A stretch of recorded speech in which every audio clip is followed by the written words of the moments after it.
Jenis-jenis DM itu ada banyak. Yang pertama adalah yang paling familiar ya, pastinya DM tipe 1 dan DM tipe 2. Nah, kalau kita cerita DM tipe 1 itu adalah DM yang diakibatkan oleh adanya adanya defek di sel beta pankreas.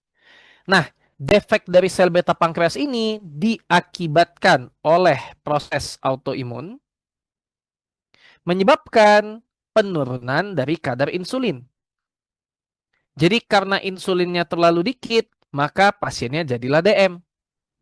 Dan karena ini adalah proses autoimun ya, umumnya kita jumpai DM tipe 1 ini terjadi pada pasien anak-anak atau usia muda.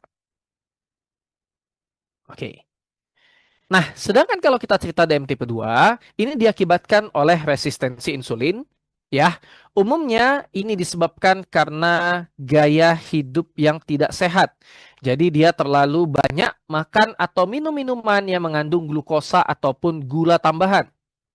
Ya, jadi mayoritas minuman kaleng, ya, minuman botol itu kalau kita cek ya angka kecukupan gizinya ya, itu ternyata gula tambahannya sangat banyak.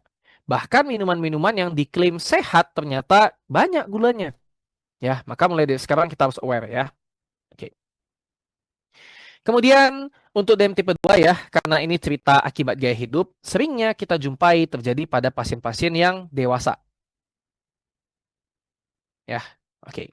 Ya, jadi bukan lagi dewasa lanjut saja ya, tapi dewasa muda juga sudah bisa. Oke, bisa kena DM tipe 2. Kemudian ada lagi DM gestasional, sesuai namanya berarti DM yang akibat dari hamil. Ya, oke, nanti akan kita bahas cara penegakan diagnosisnya. Kemudian ada DM-DM tipe lainnya. Ya, oke. Bisa karena tumor dan lain sebagainya. Tapi yang paling sering ditanyakan DM tipe lain itu ada dua versi. Ada MODI dan LADA. MODI itu disingkatan dari Maturity Onset Diabetes of Young, ya.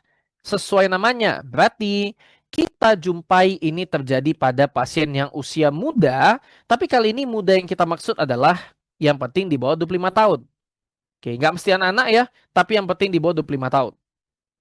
Nah, cara kita bedakan si MODI ini dengan DM tipe 1 adalah kita lihat dari si peptide. Si peptide ini menunjukkan kondisi atau jumlah insulin dalam tubuh. Nah, artinya kalau misalnya kita jumpai DM tipe 1 insulinnya itu sedikit, maka si peptide-nya juga pasti akan rendah. Nah, sedangkan kalau kita cerita si MODI, ya, di sini si peptide-nya normal atau malah bisa meningkat. Oke, itu bedanya. Nah, untuk LADA itu singkatan dari Latent Autoimmune Diabetes of Adult, ya. Jadi karena namanya adult, ya, maka kita jumpai bahwasannya dia itu pasien dewasa, ya. Kemudian sesuai namanya berarti ini adalah proses autoimun. Oke. Jadi biasanya kalau DM tipe 1 ya, dia munculnya pada saat pada saat dia anak-anak, sedangkan kalau lada ini munculnya saat dia dewasa. Nah, karena prosesnya seperti DM tipe 1, ya, ternyata terjadi pada pasien dewasa seperti DM tipe 2, ini kita sebut sebagai DM 1,5.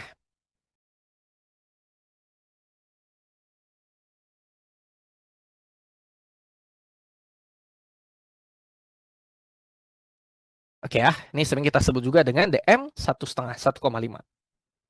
Oke. Nah, kemudian kita mau cerita gejala khas dari DM. Ya, semuanya pasti sudah familiar ya. Gejala khas DM itu kita singkat dengan 4P. Polifagi, banyak makan. Poliuri, banyak buang air kecil. Polidipsi, banyak minum. Dan penurunan berat badan. Ya, 4P. Nah, kenapa gejala 4P ini bisa muncul? Ya, secara singkatnya, ketika kita makan, ya, makanan itu terutama kalau kita makan makanan pokoknya itu nasi ya, maka nasi tersebut akan diubah jadi glukosa, ya, diproses jadi glukosa. Glukosa akan diserap jadi glukosa darah. Nah, glukosa darah nanti akan dimasukkan ke dalam insulin. Akan dimasukkan ke dalam sel yang berperan di sini adalah insulin. Nah, jadi ketika kita jumpai ada seorang pasien DM, ya, masalah yang terjadi adalah proses memasukkan glukosa darah ke dalam sel. Mau karena dia terlalu sedikit insulinnya atau karena resisten, tidak berfungsi dengan baik. Intinya, glukosa darah itu akan menumpuk, sedangkan sel itu kekurangan glukosa. Nah, karena sel kekurangan glukosa, dia belum dapat makan, maka dia akan beri sinyal biar si orang tersebut makan lagi. Itulah menyebabkan polifagi, makan terus. Kalau terjadi dalam jangka panjang, pastinya berat badan akan turun. Nah, karena glukosa darahnya itu numpuk, menyebabkan darahnya itu terlalu kental. Ya, terlalu manis kita bilang gampangnya ya.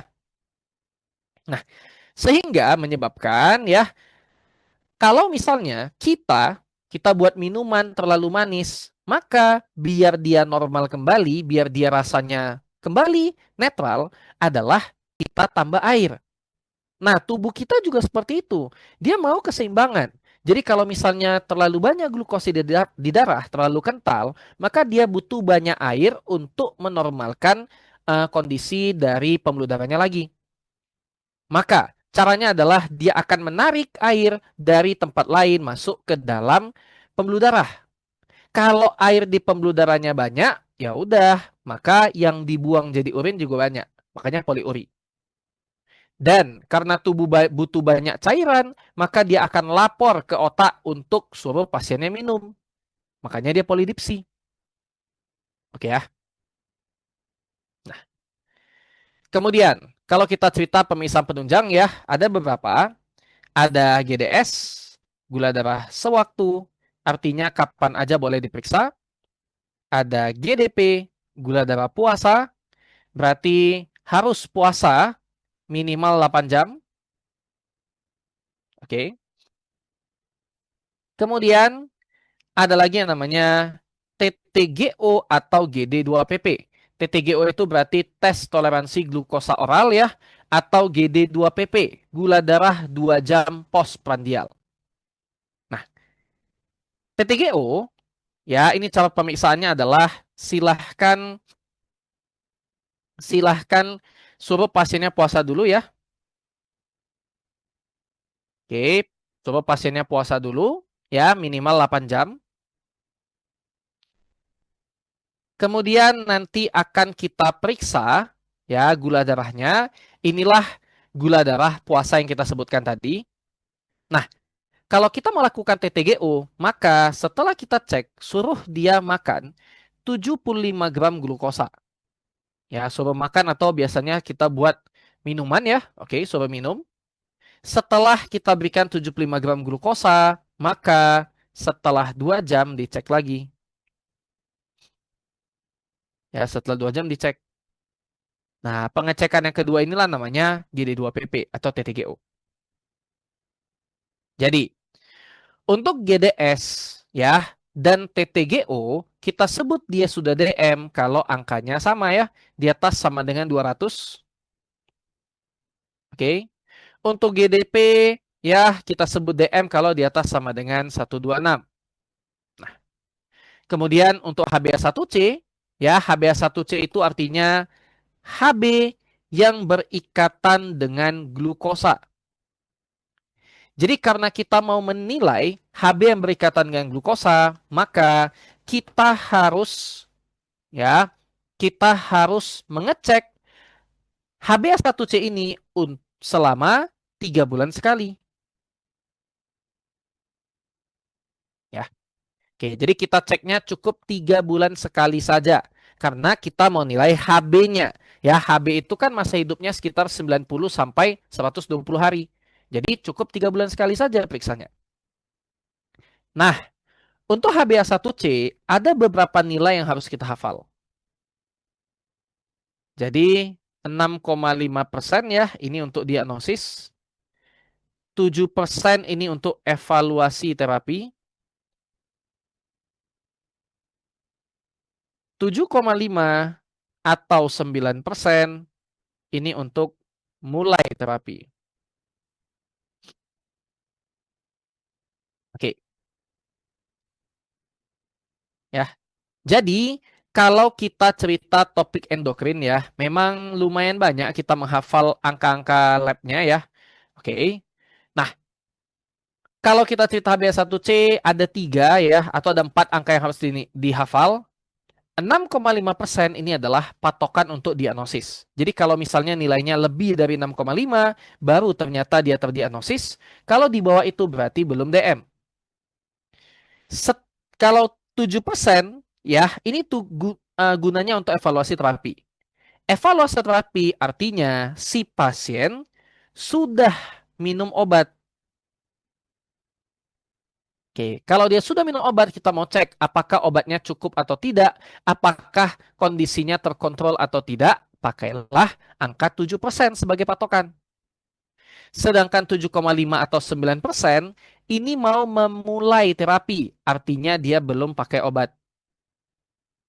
Ya, oke. Jadi kalau dia belum pakai obat, untuk mengetahui obatnya 1 atau lebih, pakainya angkanya 7,5 atau 9. Nanti kita bahas. Oke. Kemudian kita bisa periksa si peptide juga. Tadi kita sebutkan si peptide menilai kondisi insulin dalam tubuh ya. Oke. Nah, fungsi si peptide adalah untuk membedakan tipe-tipe dari DM. Jadi bisa kita bedakan DM tipe 1 dan tipe 2, atau kita bisa bedakan DM tipe 1 dengan si MODY tadi. Nah, normalnya si peptide 0,5 sampai 2 ya. Jadi kalau misalnya DM tipe 1, si peptide-nya pasti rendah, pasti di bawah 0,5. Sedangkan kalau DM tipe 2 atau MODY, ya pasti di atas 0,5, artinya dia bisa normal atau bisa meningkat. Oke. Satu lagi yang bisa diperiksa adalah Benedict test. Jadi kita menilai apakah ada glukosa yang keluar dari urin atau tidak. Ya, ada glukosa yang keluar bersamaan dengan urin atau tidak. Oke, kalau ada yang namanya glukosuria. Nah, oke, ini adalah pendahuluannya dulu ya. Kita juga mayoritas sudah familiar dengan hal ini. Sekarang kita mau fokus untuk DM yang spesial dulu, yaitu DM gestasional. Nah, simpelnya, ya simpelnya, kita sebut DM gestasional. Ya, kita sebut DM gestasional.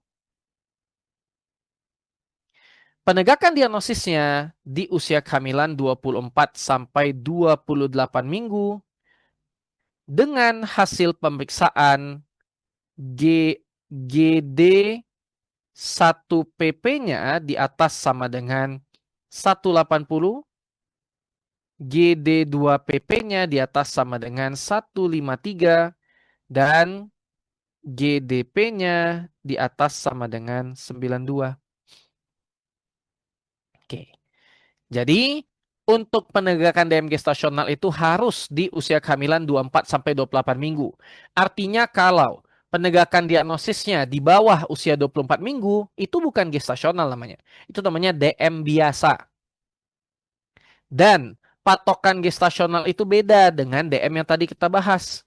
Ya, ini GD 1 PP-nya 180, 2 PP 153, GDP-nya 92. Salah satu aja ya nilainya sudah tercukupi, maka sudah kita sebut DM gestasional. Oke ya.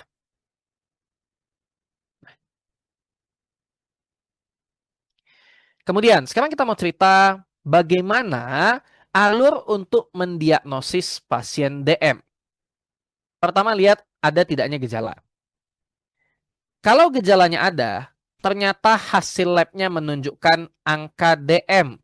GDS-nya 200 ke atas, GDP-nya 126 ke atas, maka kita sebutlah dia sudah DM. Ya. Jadi gejalanya positif, hasil lab menunjukkan angka DM. Ya udah cocok, DM lah berarti. Tapi kalau ternyata GDS maupun GDP-nya belum menunjukkan angka DM, coba ulangi lagi. Jadi pemeriksaan pertama yang kita lakukan selalu GDS atau GDP. Atau ya, salah satu aja nih. Oke, jadi boleh pilih. Boleh periksa GDS saja atau kalau misalnya pasiennya sudah puasa, boleh langsung periksa GDP. Itu pemeriksaan pertama. Nah, ketika hasilnya belum masuk angka DM, ulangi dengan pemeriksaan yang sama. Ya, jadi boleh GDS atau GDP lagi, pilih salah satu. Ketika kita ulang, ternyata nilainya sudah masuk angka DM, maka karena sudah sesuai gejala dan hasil pemeriksaan, ya kita sebut dia sudah DM. Tapi kalau pemeriksaan kedua masih belum angka DM juga, lanjut pemeriksaan ketiga. Pemeriksaan ketiga saatnya kita lakukan TTGO atau GD2PP. Jadi, kalau hasil TTGO atau GD2PP di atas sama dengan 200, berarti hasil lab dan gejala juga sesuai, berarti DM. Tapi kalau ternyata TTGO-nya angkanya nggak sampai 200, ini kita sebut dengan pre-DM. Oke. Nah, pre-DM bisa kita tegakkan diagnosisnya menggunakan beberapa nilai. Jadi, HbA1c yang menunjukkan pre-DM, ya, HbA1c yang menunjukkan pre-DM adalah 5,7 sampai 6,4%. Kalau untuk GDP 100 sampai 125, untuk GD2PP atau TTGO atau GDS, maka ini nilainya 140 sampai 199. Jadi, untuk mengetahui apakah dia pre-DM atau tidak, inilah angka-angka yang bisa kita gunakan. Oke. Nah, dengan catatan gini, pre-DM ada dua versi. Ada GDPT dan ada TGT. Cara membedakan jenis dari pre-DM-nya tinggal kita lihat ya. Pre-DM-nya itu tegak dari hasil pemeriksaan apa? Oh, kalau ternyata tegaknya dari hasil TTGO, ternyata TTGO-nya yang masuk angka pre-DM, ya berarti namanya TGT. Toleransi glukosanya yang terganggu. Nah, kalau ternyata TTGO-nya itu normal, TTGO normal itu berarti di bawah 140. Berarti bukan dari TTGO penegakannya, tapi ternyata GDP-nya yang 100 sampai 125. Artinya kalau GDP-nya yang menunjukkan angka pre-DM, inilah yang kita sebut dengan GDPT. Sesuai kan? Gula darah puasanya yang terganggu. Oke. Sedangkan kalau dari HbA1c nggak jelas ya. Oke, nggak bisa kita bedakan tipenya. Kalau dari GDS, GDS itu bisa kemungkinan pre-DM tapi belum pasti. Ya, oke. Jadi kalau GDS yang nilainya masuk 140 sampai 199 itu masih ragu ya.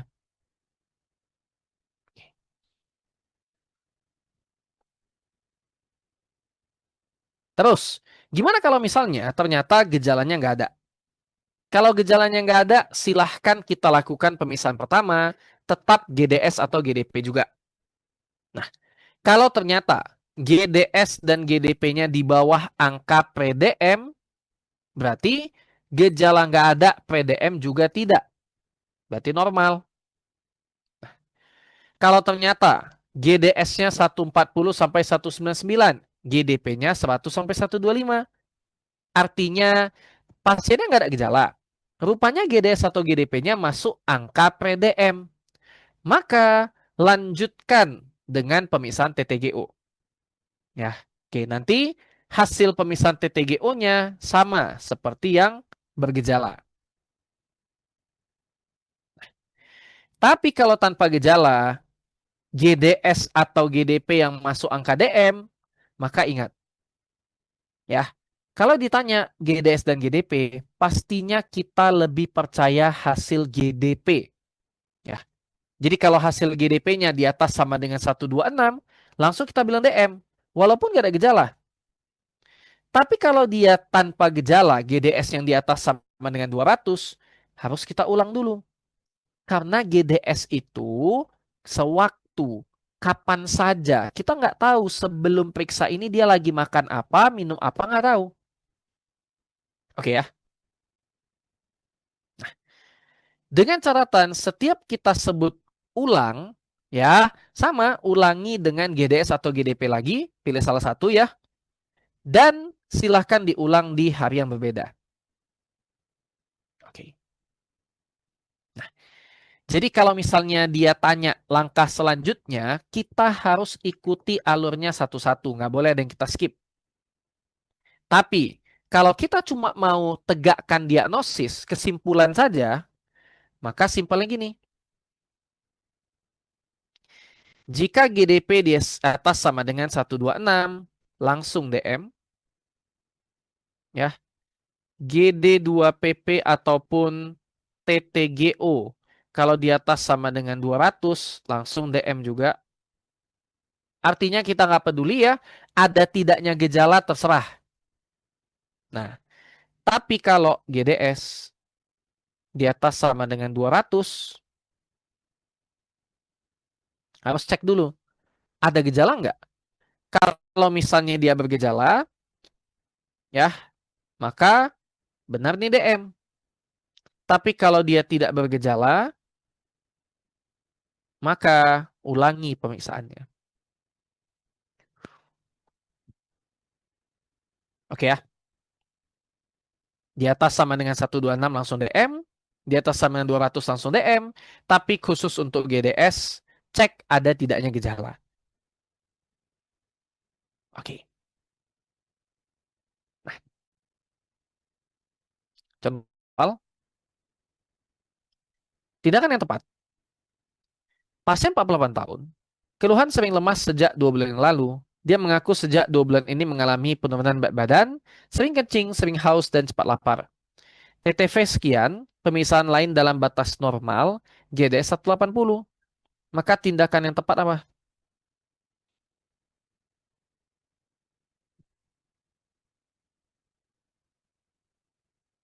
Oke, pertama kita lihat ada tidaknya gejala. Oh, rupanya gejalanya ada, maka kita masuk ke bagan yang sisi kiri tadi ya. Oke. Nah, kita lihat hasil GDS-nya. Oh, ternyata GDS-nya belum masuk angka DM. Berarti belum sesuai. Karena belum sesuai, coba diulang sekali lagi. Ya, ulang cek GDS lagi di hari yang berbeda atau kalau mau GDP juga boleh. Ya, kalau di lapangan sih biasanya setelah periksa GDS kita anjurkan GDP ya. Ngapain GDS 2 kali sebenarnya? Oke. Nah,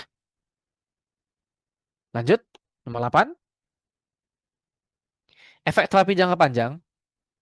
Pasien 60 tahun didiagnosis DM sejak setahun yang lalu. Mendapat terapi metformin 2 kali 500. TTV-nya sekian. GDS 280. Dokter kemudian menambahkan terapi DM dengan glibenclamid. Maka untuk lihat efek terapi jangka panjang, lihat yang mana? Oke. Ingat, kalau sudah terdiagnosis DM, sudah minum obat, maka untuk melihat evaluasinya, silahkan kita pakai HbA1c. Nah, patokan evaluasi tadi angkanya berapa? It's ya. Kalau untuk evaluasi pakai angkanya 7% ya. Oke, kalau untuk mendiagnosis baru 6,5. Oke, makanya hati-hati ya, angka HbA1c itu ada bervariasi tergantung fungsinya yang kita maukan yang mana. Ya, oke. Ya. Aman? Ada yang mau tanya?